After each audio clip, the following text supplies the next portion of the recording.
to a good friend of mine, Belinda Caballero, from BC Billing, the best billing company in Miami for sure.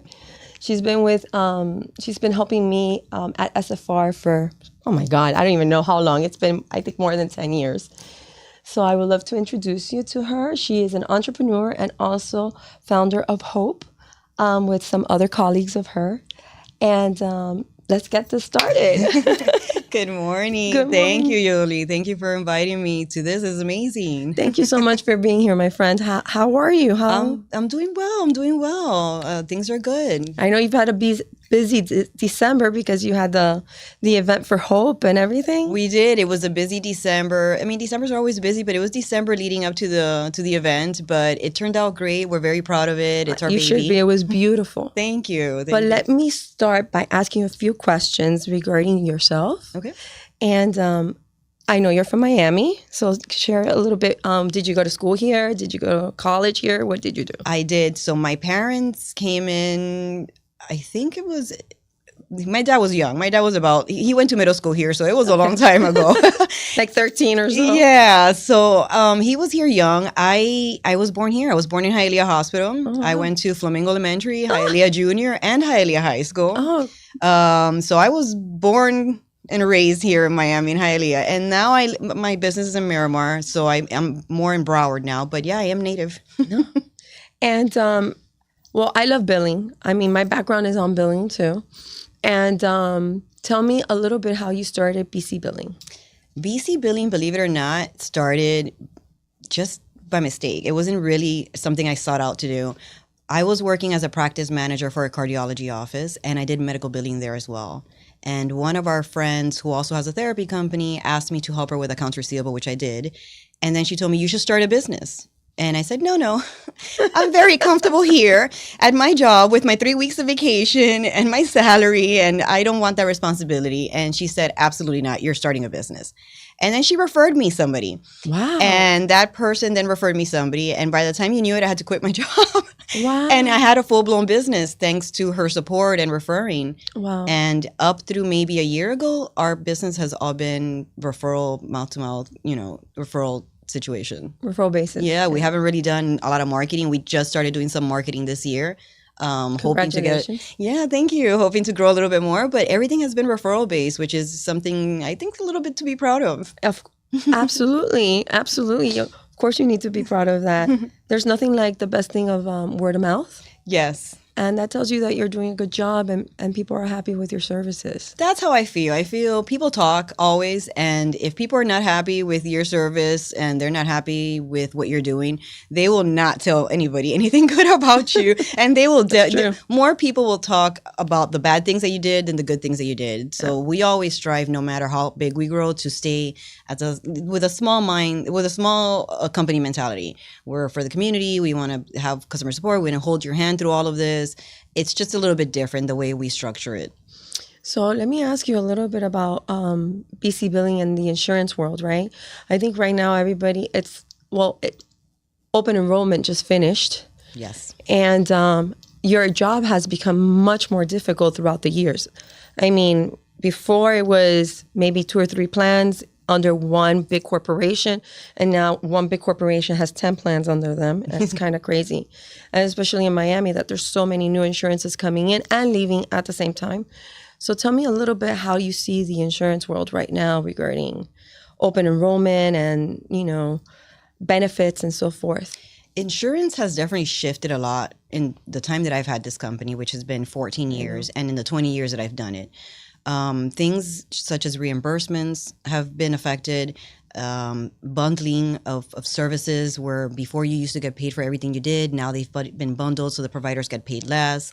We get a lot of denials for just nonsensical things, so it causes a lot of appeals and a lot of work to get those claims paid. So it's grown.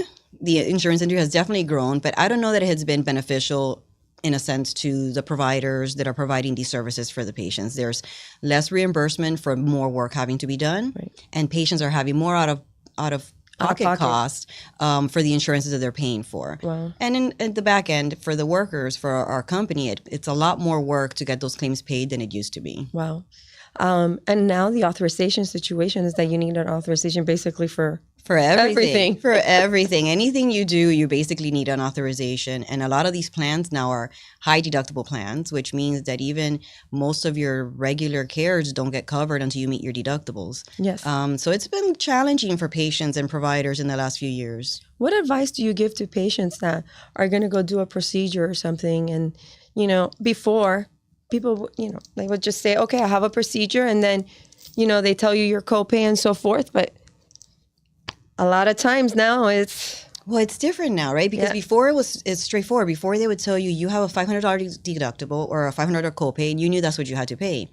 But now you have copays, coinsurance, deductibles, and they've always been there, but now they're very prominent. Now they're there. So when you go to your surgery, you think that you only are going to be responsible for your copay and maybe some portion of your deductible, but didn't realize that once those things are covered, now you have to pay your coinsurance, which now is another 20%. That's the killer. So for patients, I think it's important to understand your plan, because the insurance reps are going to try to sell you whatever's cheapest to get you on the plan. But that doesn't necessarily mean it's going to be the most beneficial for you. Correct. So get to know your plans. What are they going to cover? What is it that you need? And make sure that those plans are going to cover that, so you're not left with these enormous bills at the end of the year. Wow. Yeah. And one of the things, as having the physical therapy office, one of the things I always tell them is, make sure if you need authorization, don't only depend on us, because they're telling me no, but when you call, they may give you a different answer. So I always tell them, I'm telling you how much everything is, but you should always double check. Absolutely. You should always be informed. It's the same with anything. You're not going to go and have plastic surgery and not check in on your doctor and see what kind of doctor they are and just blindly go in there. It's the same thing. Your health research. It's research. You have to research it. You have to make sure it's the right fit for you. With your affordability, but also with what you are going to need, the coverage you're going to need. And everybody is different. You might need a high deductible plan, or you might be okay with that because you don't ever go to the doctor's office and you don't have problems. But if you have medications and lots of different issues that you care for on a monthly basis or every 2 or 3 months, then you need something that's more tailored to you, and you need to be more vigilant of what's being sold to you, because a lot of these patients get these plans and they have no idea what they're buying into. Yeah, I agree. And one thing I always tell them, always ask for the name of the person that you're speaking to and get a reference number. Absolutely. Because if not, it didn't happen. If not, the conversation didn't happen. They're like, who did you talk to and what's the reference number? Oops, it didn't happen. Always. Belinda taught me that. Yes. That constant. Always get a reference number and a name or an initial, whatever they're willing to give you, get it. Get it. Because Write it if down. not, they're going to tell you it didn't happen. Yeah. And now with the phones, it's very easy. You just put it. Yes. You have under notes all the reference numbers of everything. Exactly. We always put, our staff always Absolutely. puts that in there to make sure we can reference that back. Otherwise, you have to start from scratch. 100%. Every time you call, you don't have a reference number. You have to start everything from scratch again. So just get the reference number and the person you spoke to. I know. So I know that, so Belinda helps a lot of foundations. And I know one specifically, Virtual Moms Collective with Denise Castro. Yes. And also she's the founder of Hope. You and our senator, or now he's commissioner, or Of Hialeah, yes. of Hialeah, Rene Garcia. Rene Garcia. So let's talk a little bit of Virtual Moms Collective. It was very funny because I didn't know she was part of it. And I went to an event and I see you there. I go, Belinda, what are you doing here? It's like, it was an amazing moment. And you had a beautiful story that moved me. As moms, it's really hard to manage motherhood and being a full-time provider, which you have been. And but you've done a wonderful job doing that. But in the process, you've helped other mothers as well. Yeah, so it wasn't always easy. I was lucky at that time when my son was younger. I had my grandmother that was able to help me a lot. But there were a lot of difficulties. I remember going to work and have the one story that you remember is my son. I got called from school saying, "Hey, your son has a fever. You have to pick him up." And I told my manager at the time, "I need to go pick up my son. I can come back, but I need to go pick him up." And she said, "Absolutely not. You have patients, and your doctors are seeing patients. If you leave, you're fired." Oh my God. And I was like, what do I do? I have to work. I need to pay. I'm a single mom, but also my son's sick and has a fever. I have to pick him up.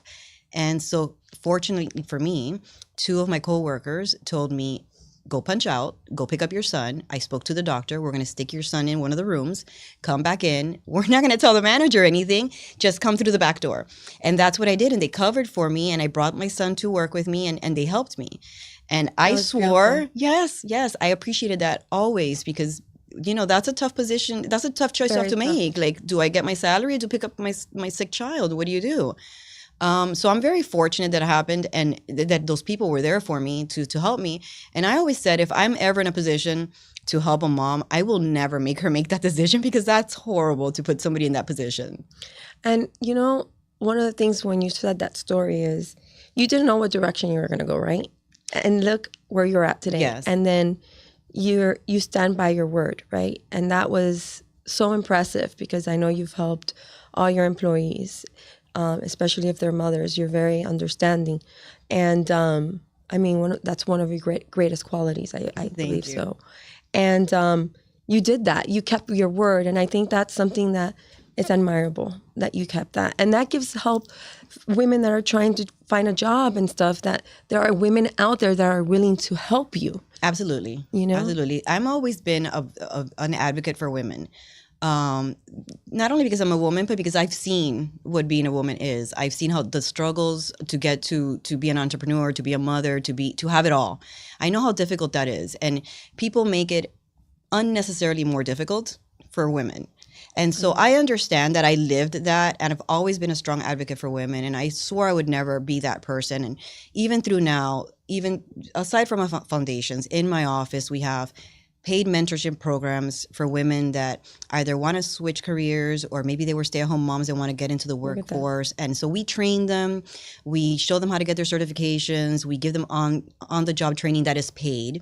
And then aside from that, we have internship programs that are not paid that are also built to train the women so that they could have a potential career and be able to fend for themselves. Wow. That's amazing. Yeah, thank you. See, when I hired her, I had no idea. Very quiet, and then I bump into her. Yes. And, oh my God, you're doing so many wonderful things. Well, people tell me all the time, why don't you talk about these things? I know. And I say, I never did them for recognition or for anybody to know that it happened. I did it because it happened to me, and I didn't want this to happen to anybody else. Up to the point where I allow them to even bring the children to work when there's vacations, when they're sick and they don't have anywhere to go, when schools are closed. Wow. Parents still have to work, so I allow them to bring the kids in. And we've built a great family at BC Billing. You know what I mean? This is the first time in a long time that we have like such a great culture there. I couldn't do anything in my office without them. Congratulations. Thank you. Thank you so much for what you're doing for Thank you. women. No, it's my pleasure. And for mothers, especially when you start being a mother and you have to manage so much, it's very difficult. It's tough. It's tough to be a mom and to be a wife and to work and to go to school sometimes. Yes. And then you have to do all of that in 3.5 hours of sleep. Yes, and Billing has that. Special thing that you could work from home sometimes and still do the same job. You can, and we offer that flexibility too, right? Yeah. It's a privilege. If you do good work, then you have that privilege to have certain days that you can work from home, so that you can tend to your family and do things that you have to do that you don't have time if you're working 8-9 hours a day. That's amazing, and that you're so open-minded and understanding about that. Well, I think in life you have to be. We can't be so set in our ways, right? 100%. Not everybody's the same. Everybody's life is different. And my philosophy is, as long as your job is done, I don't care if you start at 6 a.m, at 7 a.m, or at 9 a.m. I just need the job to be done. Right. So if you need that flexibility, I will offer it to you. The only thing I ask in return is that your job is done. And it's worked out great because if they need to leave early, they can. If they have to come in late, they can. Nobody abuses it, right? Because that's the excuse everybody gets. Right. We don't offer that because people are going to abuse the privilege. I've never had that privilege abused. Everybody knows it's a privilege and they take care of that. And it's just, we've never had that issue. We've just had amazing. Great harmony. That says a lot about you. So this beautiful foundation that I went to this event, Hope, helping our people every day. Yes. So tell me how this foundation began. This began with Rene Garcia, who's one of our good friends. So he said, I want to open a foundation, a nonprofit to help our community. And I said, I want to do that too. And then our friend, another friend of ours, Caballero, who does insurance, also said she wanted to be part of that. So the three of us mostly Renee, because it was a lot of his doing. We got together and created this out of nothing. So this is our baby. How long has it been? This is our 4th year. Oh, This congratulations. is our 4th year. Thank you. It's been a lot of learning, a lot of eye opening, but it's our baby. We love it. We're very proud of it. We've grown in the last 4 years. It's a lot of trial and error. Yes, it always is. It always, always is. You never realize how No.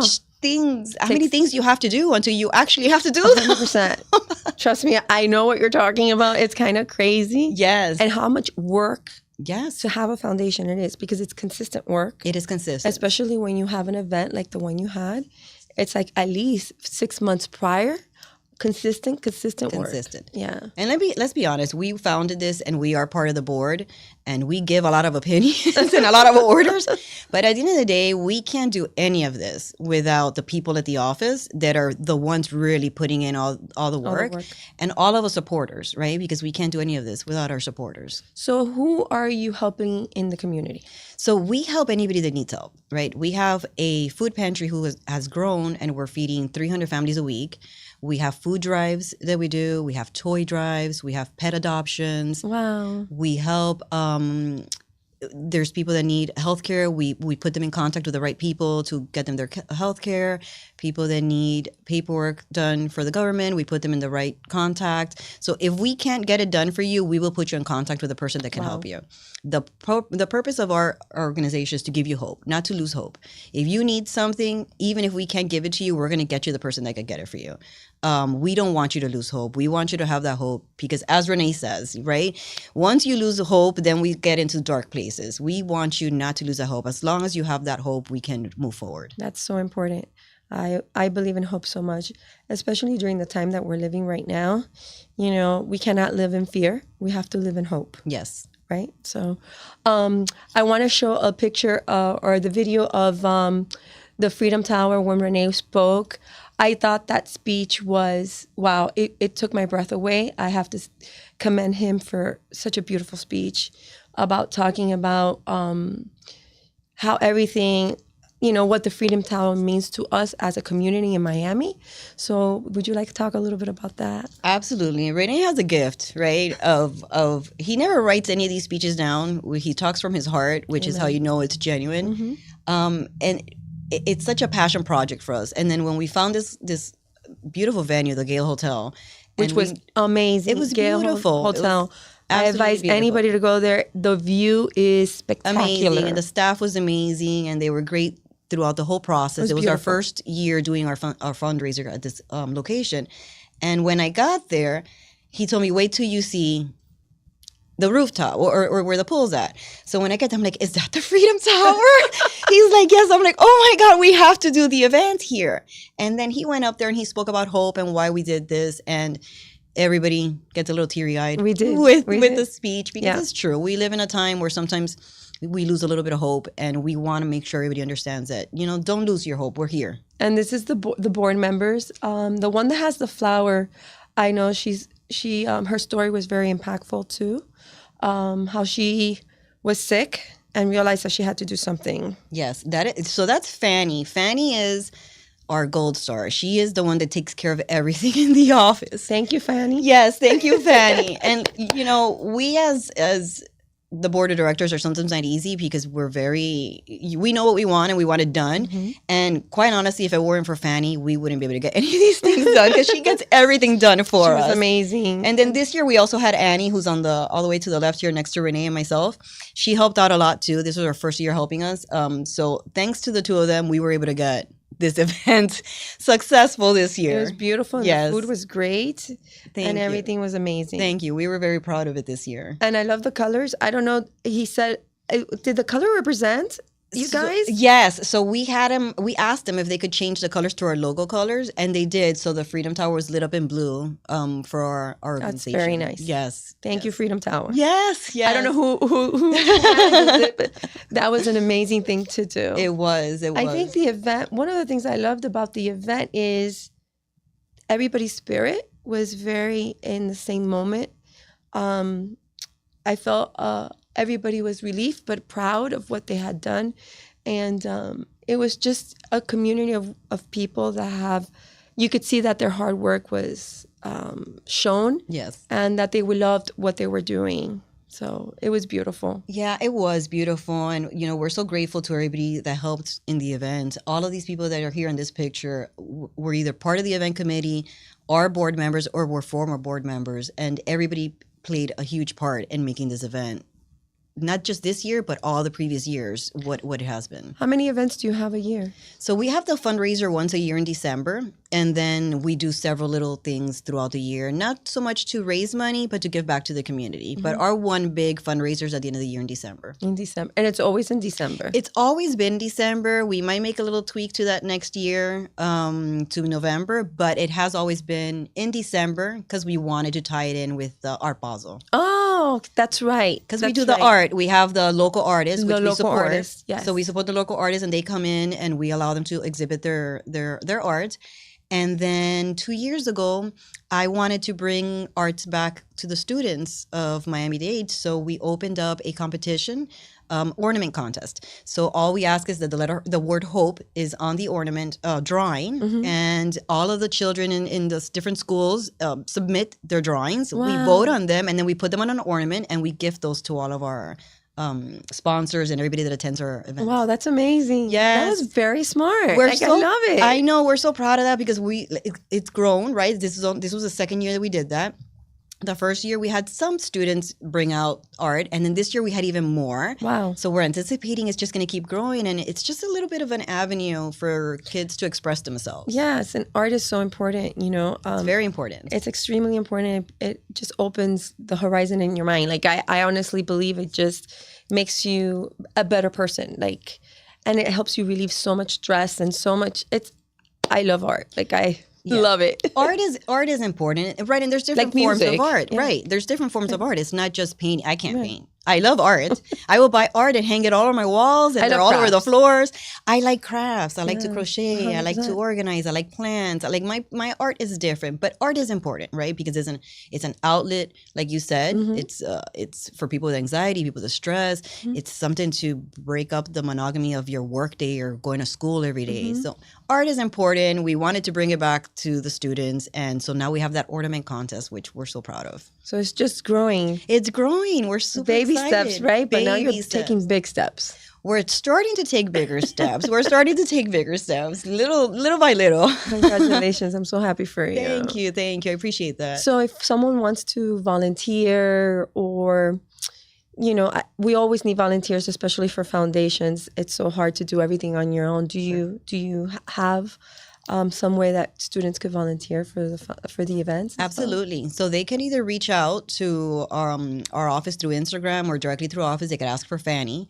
They could say that they want to volunteer. There's an application, and they will get reviewed. Mm-hmm. And when the needs come in, they will get called to do the internships. Wow. We work with different schools right now, but we're always looking. So definitely reach out. We're on Instagram, Hope Mission, and you could also look us up and give us a call and fill out the applications. That's amazing. So, as women, we were talking about it before the podcast started. As women, we are multitaskers. We try to do so much, and I know you do a lot. So you have your company. You help on the 2 Foundation. You're a mom. How do you manage? What advice would you give women of tomorrow if they have a dream or an idea? What advice would you give them today with the way life is right now? So I think that the most important thing that I could say is, and I say this all the time, right, is to pick the right tribe, pick the right people to surround you. Amen. And why do I say that? I've been fortunate where I've had bad things happen, but I've also had people, both women and men in my life, who have said, no, you can't do this, or no, you're not looking at yourself the way I'm seeing you. And yes, you can go out there. So surround yourself with the right people, the people that when you tell them something, they're cheering for you, even if you don't know they're cheering for you, the people that are giving you the good advice. But also, you have to take time for yourself, right? Amen. Because we burn out. We burn out. We're human, and we're on all the time, and we barely sleep, and we're thinking of other people all the time. All the time. And we're never thinking of ourselves. No. Right? I just finished all of my doctor's appointments this month because I wanted it to be over before the end of the year. You know where I was yesterday? My yearly checkup in December. That's what I'm saying. I went up to my gynecologist. I was like, "Hey, I need my mammogram. I need my pelvic ultrasound. I need all of these things done." And so we don't take care of ourselves. Yeah, we need to stop. And I have the bad habit of doing that, right? I don't take care of myself either. You know how I am. I always put myself last. And my goal would be to tell women, don't do that. Don't put yourself last. Help everybody out. Do what you want to do. But also look after yourself, because we get sick. We lose weight. Our mental health is not there. Is very important. Like the other day, my husband asked me, like, what are you doing? I'm like, what do you mean? He's like, you have ran around the house. You're walking around the house talking to yourself. And you've walked in a circle for like 6 times already. I was like, I don't know. Me and my board of directors are having a meeting. Like, please. Like, he's like, the board of directors are the voices in my head. I'm like, we're having conversations. We're having meetings. This is the way that I calm myself and plan myself. But we have to take care of our mental health. We have to take care of our bodies. We have to take care of our health. And I think that's what you should take as a woman. And it's okay. We need to give ourselves permission to do that. We need to give permission. Because we think, at least I think, it happens to me, oh my God, why am I resting? Should I be resting? Yes. And then that calming down, it takes forever. And you're like, maybe I'm forgetting to do something. Or I forgot to, and it's that constant question in the brain. And I'm like, no, Yoli, relax. It's okay. You're allowed to have a moment to yourself. It's okay to relax. Yeah. I used to feel shame to take naps. And when I would nap and I would hear footsteps, I would wake up and like, okay, I wasn't napping. I'm fine. And one day my husband understand perfectly what you're saying. It's like a guilt of like, oh my God, I'm resting. I shouldn't be resting. I have things to do. And my husband told me one day, he's like, it's okay. You can take a nap. It's fine. You're okay. Nobody's going to say anything. And I think it's that mentality that puts us in a position to not be healthy. Right. It's okay to take the nap. It's okay to say, you know what, I'm going to skip today and I'm going to go do something for me because my mind is not there today, or health-wise I'm not there today. And that's okay. Good for you. Took us a little time to get there. It took me 49 years, almost 50 years to get there, but I got there. I could take a nap, without feeling guilty about it now. Right. And it's good that you're sharing that, because I think as women, we put so much on our plate, and we really need to stop and just reflect. We do. And, part of that is just because society, right? Mm-hmm. We're too lazy. We're too emotional. We wanna take control of everything. We're not any of those things. We're just that word that they say, delegate. Yes. We need to learn to delegate. We need to learn how to delegate. But instead of delegating, we just take everything on ourselves, and then we burn ourselves out. Right. So I really appreciate you being here with me today. Thank you, Yoli. No, thank you. Are you having Are you prepared for Christmas? I am not. Neither am I. So we're in the Speaking of, I haven't bought any gifts from here, yet. I'm going to the mall for a little That's bit. what I'm doing from here. I'm going to go shopping because I have done no shopping. I want to thank you for everything you do for me, especially at SFR. You're an excellent biller. Thank you, Yoli. I want to tell you, when my roughest time, she was there for me.